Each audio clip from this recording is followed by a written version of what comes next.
Hey, what's up YouTube? It's Saiko here, and we are back with another NBA playoff recap video. And in today's video, we are going to be discussing two games that happened today, which was the Jazz and Rockets Game 5 and the Warriors and Clippers Game 5, which just ended actually.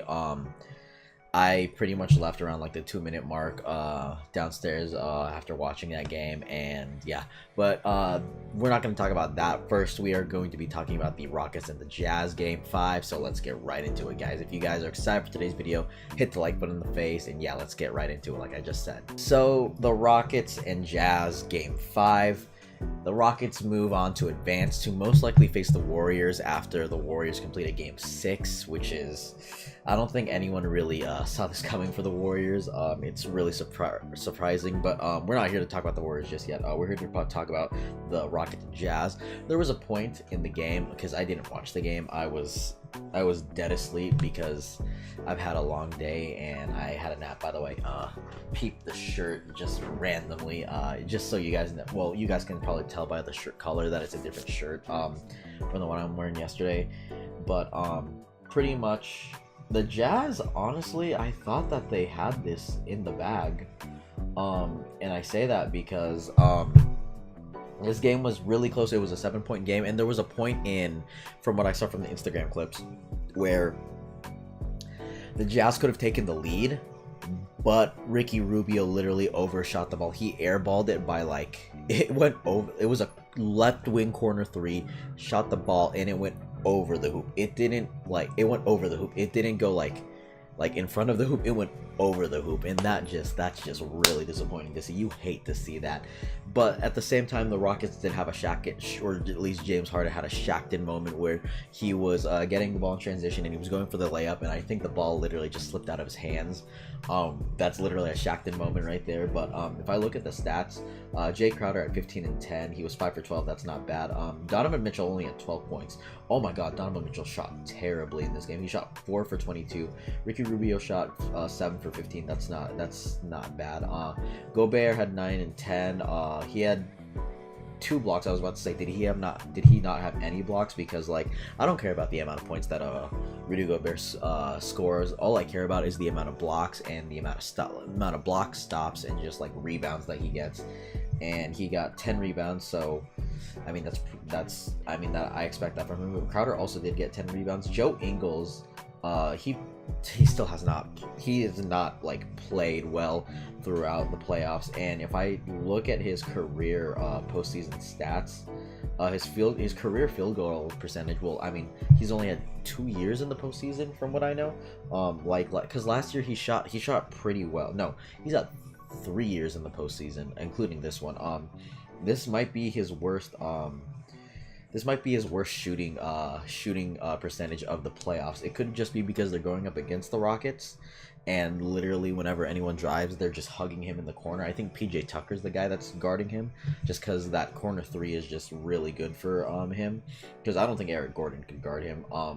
But on the other side, James Harden, he shot 10 for 26. That's not too great. He still had 26, 6 and 6. He had 3 steals. He had 4 blocks. That's different. PJ Tucker also had 4 blocks. And James Harden only went to the free throw line 3 times, I think, because he only shot 5 free throws. So that's that's about 5-ish times, unless a bunch of those were just and ones.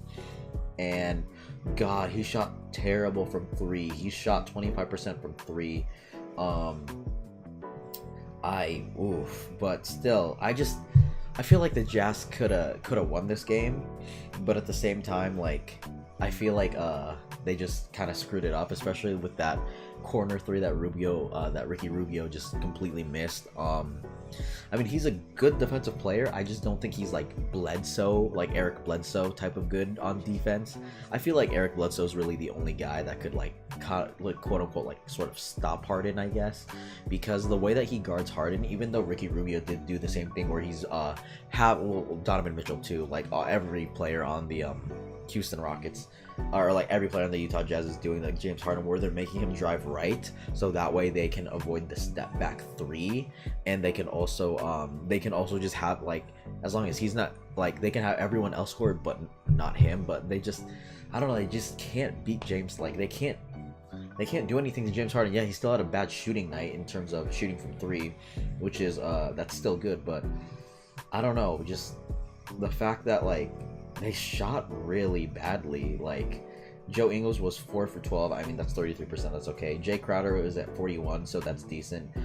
Gobert, don't care about Gobert. But Donovan Mitchell, the biggest comparison that a lot of people have with Donovan Mitchell is Dwayne Wade, and I definitely see it. He's about an inch shorter than Dwayne Wade, but he's still like got that same athleticism, still got that same like just driving to the basket. He's not a shooter, he's more of a scorer. But I'm not gonna lie to you, I think one way that Donovan Mitchell can improve his game is if he passed the ball a lot more, because I just feel like he just goes for it. Because if you look at his assist numbers, he had 1 assist, and he doesn't average that many assists. I just feel like he should start passing the ball a little more. I mean, yeah, he is the #1 option as a second-year player, as a sophomore player on his team. He's the #1 option, but I still think that they should try to or he should try to pass the ball a little more. Even though I know that like guys like Joe Ingles might just literally be like just completely guarded up by whoever the hell's guarding him, whether it was like PJ Tucker, Eric Gordon, Daniel House. I don't know who the hell was guarding Joe Ingles. I didn't watch this game, but like, I mean, just a lot of people in general kind of know that like Donovan Mitchell should pass the ball a lot more than he has been. But yeah, so the Rockets pretty much move on. I thought the Jazz could hang on for a game 6, but it looks like the Rockets beat him in 5, which is what happened last year too, I think. And I feel like they would have learned a little more from last year, but then again, no Dante Exum, so obviously that's one defensive guy that they're missing. But yeah, I don't know. I hope that Donovan Mitchell can improve his game. I mean, Ben Simmons should also improve. Well, Ben Simmons has slowly improved his game. Well, not really, because he needs to take threes, actually take threes. But yeah, so we'll just move on to the next match, which is the most surprising match, the Clippers and the Warriors. I can't believe that the Clippers beat the Warriors. They were actually up for most of the game, which really surprised me. Montrezl Harrell played a monstrous game. I know that he had a bunch of just pick and roll dunks that was just really good. Danilo Gallinari actually showed up to play. He shot pretty well, or at least like he shot 40%, which is, I mean, but like earlier he was shooting pretty well. He had 26 points, which is finally he actually got points on the board. JaMychal Green had 15, which, I mean, JaMychal Green's gonna do what he does. Lou Will had 33, 4, and 10. He had a double-double. So basically, and Patrick Beverley played some good fucking defense on he just played some good fucking defense. Not on Kevin Durant, because Kevin Durant had 45. Yeah, Kevin Durant had a 45, but like, I think Steph had a bad shooting night. Well, no, he went 7 for 15, which is okay. Klay Thompson was 9 for 20. Draymond Green's gonna Draymond Green. Kevin Durant was 14 for 26, which is he took a lot of shots, but I mean, we all know who he is. He's Kevin Durant, like he said before. Actually, I think one of the biggest things that the Clippers did, or were how they were pretty much able to seal the game, was when Kevon Looney tried to go to the basket and Montrezl Harrell blocked the shot. I feel like that would have been very key for the Warriors to get that layup up or shot. I don't even remember what the hell it was, but just, I mean, the Clippers are just something else this year. They could be the We Believe Clippers this year, because they don't have a star.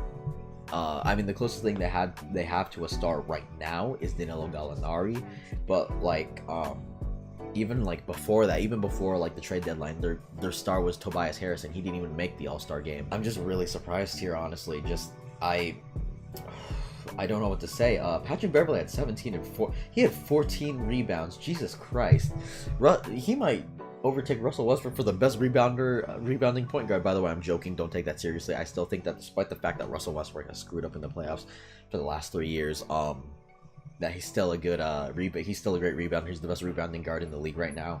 But god damn, I'm really surprised, and they only went with a 1, 2, 3, 4. They only went with a 9 rotation lineup. The Clippers did, compared to the Warriors, who went with a 6, 7, 8, 9. Well, they both went for 9 player rotations. What the heck am I saying?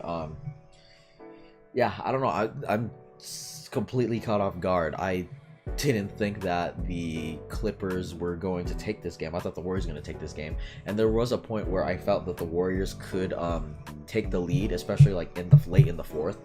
But the Clippers are something else. I don't know what it is, but like I feel like this is the We Believe Clippers team. Like this is an amazing Clippers team for not having Blake Griffin, DeAndre Jordan, Chris Paul, JJ Redick. Do they really have anyone else? I mean, Luke Mbah-a-Moute, but I mean he only contributed defense, which I mean yeah they did need, but I don't know what to say really. I'm gonna take Warriors in 6 at this point because watch it be Warriors in 7. If it's Warriors in 7, then we have a problem here. Yeah, I don't know. I don't think that Boogie going down really would affect them this much, but I feel like if Boogie was in the game or like did not tear his quad, maybe they would have taken the game just like easily. But then again, they literally like barely lost game 2 against the Clippers, even with Boogie out. But yeah, Warriors in 6. I'm taking that. Can't believe that the Jazz screwed up. They didn't do. I don't know. They did okay. But anyways, guys, thank you guys for watching. I hope you guys enjoyed the video. Please rate, comment, and subscribe for more content. My name is Saiko, and I hope to see you guys in tomorrow's video. I don't even know what. Oh wait, tomorrow's video. I'm not sure. Actually, no, I will be able to get tomorrow's video out because I'm seeing Endgame actually around the time that I'm recording this, so I'll try and pump out this video as fast as I can, or like record this video as fast as I can. We only have one game tomorrow anyways, and that is the Nuggets and Spurs, so yeah, I'll be able to record this video like no problem at all. But yeah, I'll catch you guys in the next video. Have yourselves a good day like always. Comment down below what you guys think about these games, and yeah, I'll catch you guys later.